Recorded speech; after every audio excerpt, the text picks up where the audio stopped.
myself for who I am. I'm flexible and open to new experiences. Every problem is a chance to grow. The universe supports me in expected and unexpected ways. I'm not a prisoner of the past. I live only in the moment and I enjoy life to the fullest. I appreciate the things I have and I rejoice in the daily gifts I receive. Instead of focusing on the stories of other people, write your own.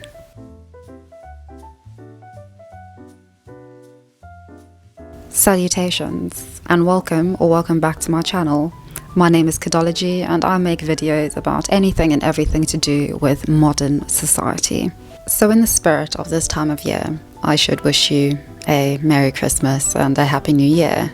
But in line with my general mood and misanthropy, I'll merely say Christmas, New Year. I'm going to be frank, I'm not overly optimistic about next year. And generally, I don't get very optimistic about the whole New Year celebration thing. I think the majority of people are actually quite ambivalent to the whole idea of somehow being revitalized and renewed based on merely moving from one day to another. I mean, it's something that we've been doing for centuries, but apparently and seemingly, according to a lot of advertising and commercialization, this is meant to be an opportunity to reconnect or to start afresh, to discover the new you that is just waiting to blossom. And so I thought, in line with this, I would look at lessons that I have learned from this year and that I will take with me into the new year without being overly sentimental about it. Number one, be aware of your own degradation and others.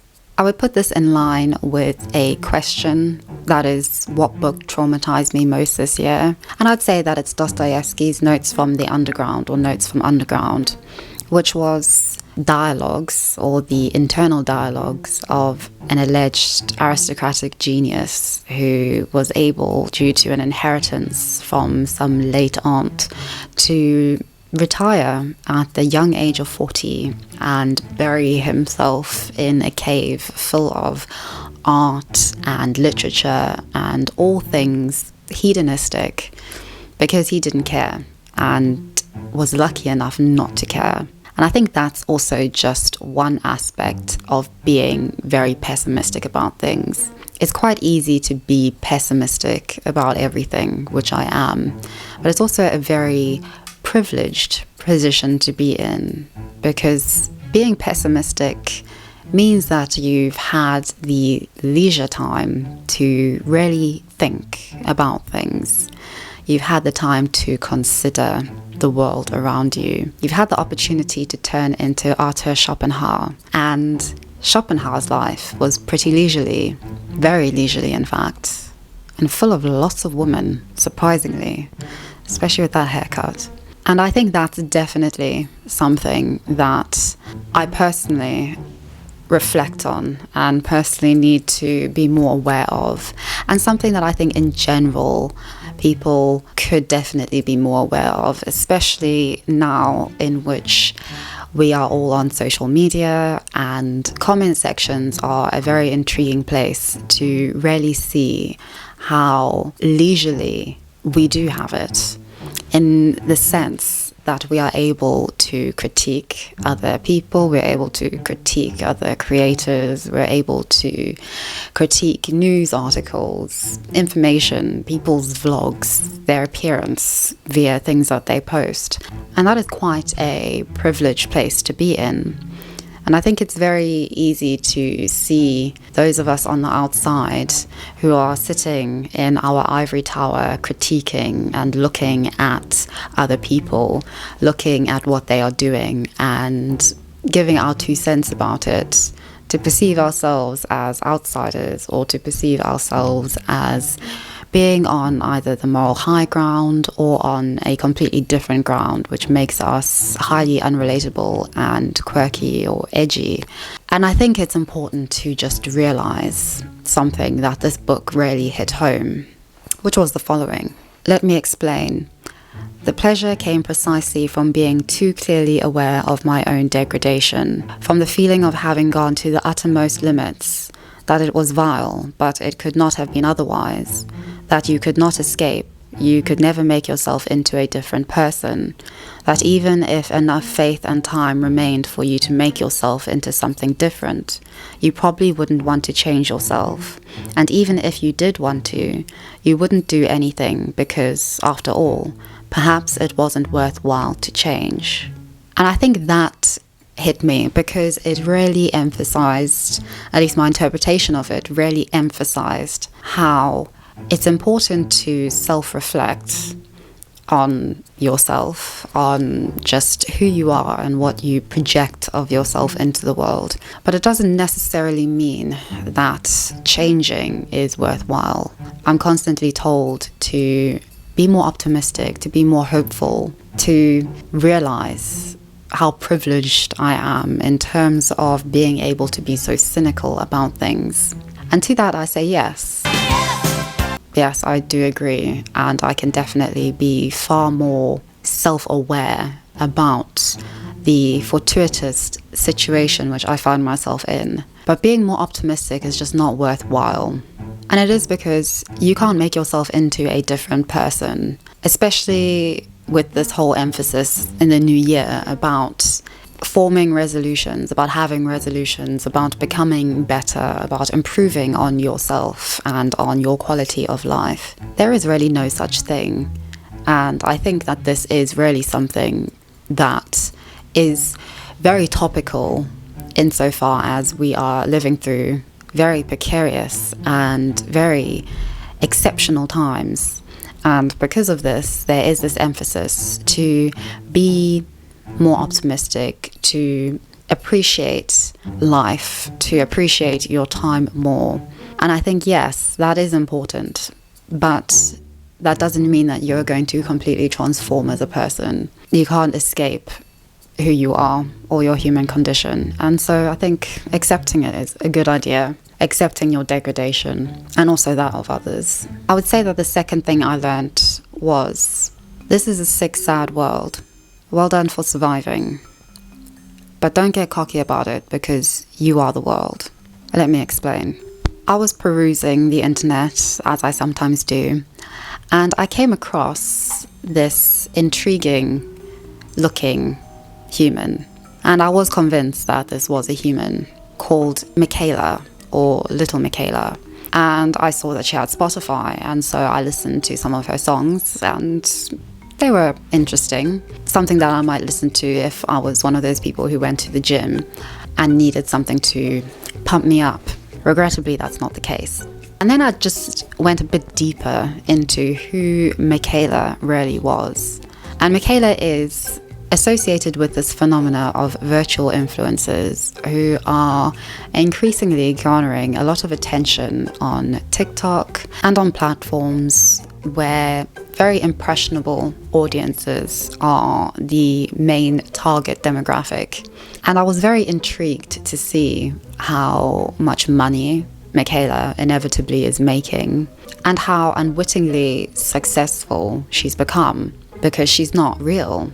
She is a virtual influencer. And I won't get too much into it. I think it's quite self-explanatory what virtual influencers are and how this is quite a petrifying phenomena in essence. We tend to think of robots and artificial intelligence taking over menial labor, taking over the jobs of retail workers and of laborers, of manual laborers, and that now everybody has to emerge into the service and skilled specialist economy and professions in order to make a living. So to see that, in fact, artificial intelligence and robotics can take over any job, even those jobs which appear to rely substantially on one's human personality, on one being a person through and through, and being able to sell their genuine authenticity to an audience. It's pretty bizarre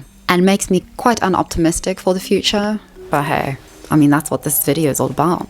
And I think what I really found quite irksome about Michaela was that she is celebrating and talk as if she is a sentient being. This robot, Michaela, is celebrating its 19th birthday for, I believe, the 6th year in a row.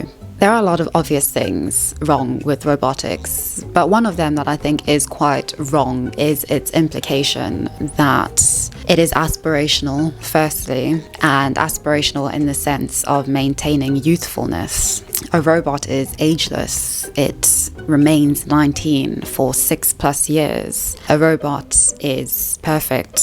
It is an influencer and can be an influencer for eternity. A robot is also, in the majority of cases, female. The idea that women are robots or that they can be controlled, they can be made into something pleasing to the eye, that they are objects, that they shouldn't age, that they should be completely submissive to the culture. It's rather dystopian, and I think in essence it does represent quite a dystopian direction in which humanity is increasingly in the modern age heading toward. And I don't mean this in a moral panic sort of way, because I think moral panics are just a waste of energy, quite frankly.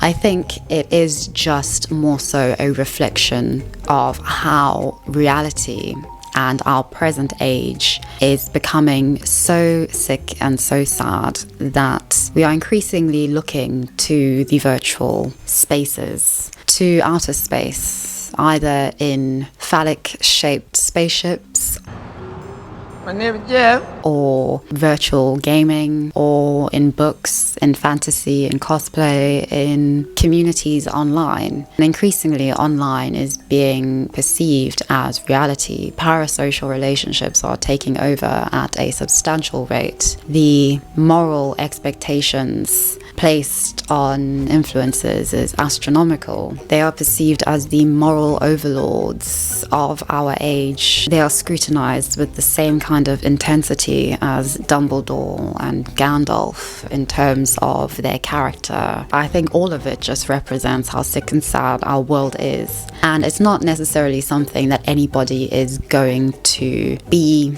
I suppose, powerful enough to fight against in a way. I think we're just all caught up in this situation. We are simultaneously affected by it and contributors to it, and that contingent relationship is just inescapable. It's like being stuck in an hourglass and it just turns over and the sand goes down and turns again and sand goes down, and it's all the same even if it's on different levels. So what do we do?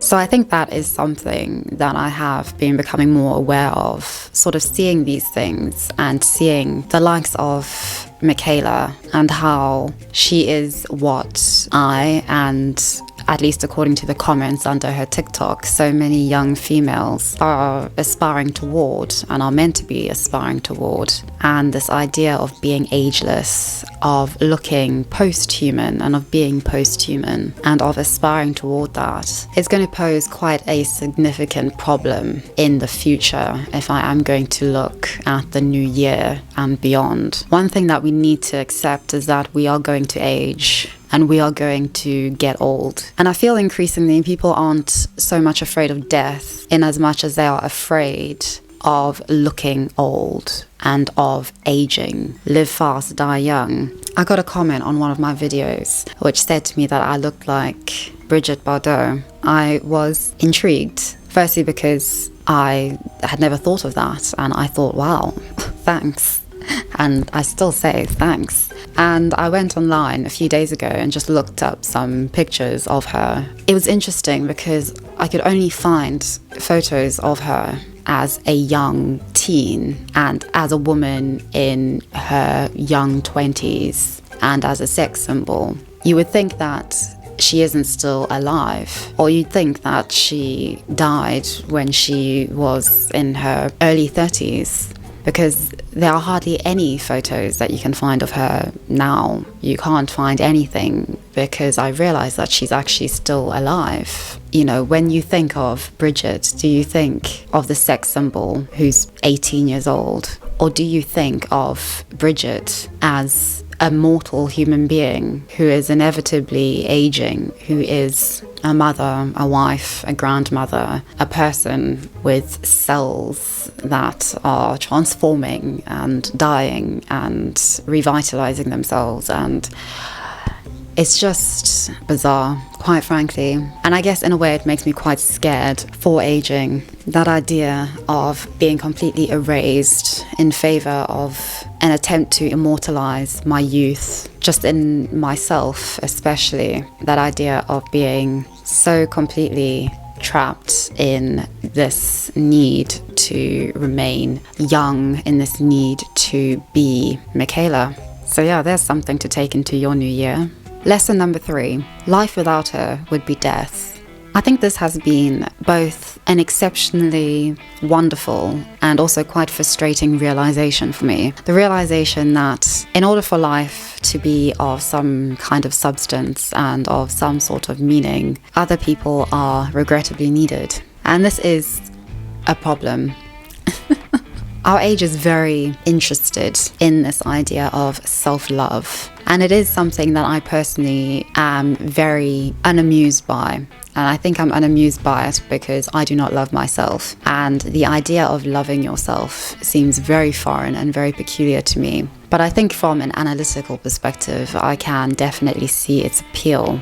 And I can definitely see how in our age, in which social isolation is an epidemic, in which loneliness is an epidemic, in which creating families and creating families that last till the end of time is becoming more and more fantastical as we increasingly head more and more deeply into this century. And this year, a friend of mine brought me a book by Simone de Beauvoir. And I've always enjoyed reading Simone de Beauvoir. I found her an intriguing woman. And she always instilled this idea in me, which Virginia Woolf emphasized, of having a room of one's own, of having your independence and having your intellectual independence and freedom, and cherishing that at all costs. And so when a lost novel by Simone came out this year and was finally published, and my very, very, very kind friend bought it for me, I immediately read it and was immediately dumbfounded, because I knew the story already, because it is a fictionalized account of Simone's own childhood and her friendship with a young girl while she was at school called Zaza. Reading this after I have read everything that Simone has written, in which she very much emphasizes and very much projects herself as being a woman of independence and nothing else, and of not needing anyone. And I think this is very topical and very poignant of our age. And so this line, life without her would be death, seemed to go against everything that I thought I knew about Simone. It went against this idea that her life was her own, and that she could find meaning in her life on her own terms and in her own way, without depending on or relying on other people. That she defined every aspect and the essence of her existence. And the thing that I found most touching about this, at least I think now after some reflection, is that we are very insignificant. Every single one of us is very unimportant, but it's quite extraordinary and uncanny when suddenly at points in your life somebody looks at you or gets to know you and seems to believe that you are important to them and that you are special. When that happens, it's pretty damn spectacular. And I do feel that this is happening less and less as we increasingly try to increase our breadth of people who consider us exceptional and consider us special. And it's just a bit of a mind fuck when you realize that we are substituting those really exceptional moments and exceptional instances of people who really think that we are something, but just don't scream it to the world because it's a personal thing. For the likes of, well, virality online, I guess. I think as we place more of ourselves online and we try to get more feeling and more emotion from the internet, it's going to be difficult to come to terms with the realization that this isn't a substitute. It isn't a sufficient substitute for real human connection and for real human engagement. And that is difficult because real human engagement takes a lot of effort. It's not as stylized, it's not as clean cut, it's not as simple, it's not as immediately gratifying as the internet. And it is a battle. It is a real battlefield. Love is a battlefield. And it is just, oftentimes, it feels like the cons outweigh the pros.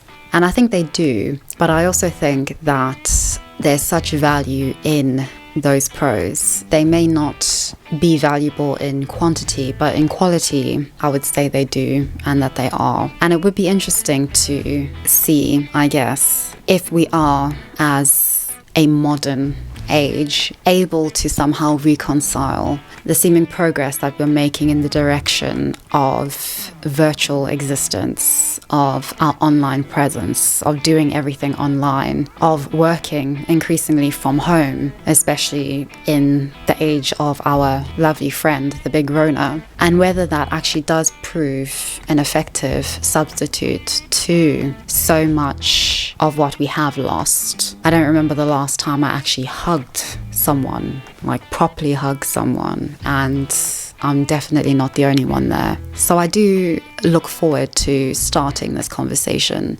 where we are just increasingly, I would say in a way, afraid of other human beings 2 meters apart. And for understandable reasons, of course, but nonetheless, quite dystopian reasons. And whether we can get back that connectivity, if it ever really did genuinely exist. So yes, I don't think that this new year is going to necessarily bring a new you. I don't think any new year brings a new you. Yeah, God, my lighting is good today. I think the only goal I have for next year is to get a dog, because at least in my mind, I feel that if you want something to love you unconditionally, if you want somebody to think that you are the world, and you're not going to get that online, inevitably, then the best substitute is a dog, because, I mean, that's just a win-win situation all around. I think the only con there is that you're not going to be able to poop alone. Actually, I don't really see that as a con. That's quite empowering, I think, knowing that something will love you, irrespective of how hefty a dump you leave. I could discover some self-love in that. But anyway, it's a new year, like every year, so enjoy the ride, and I will see you in the next one very, very soon.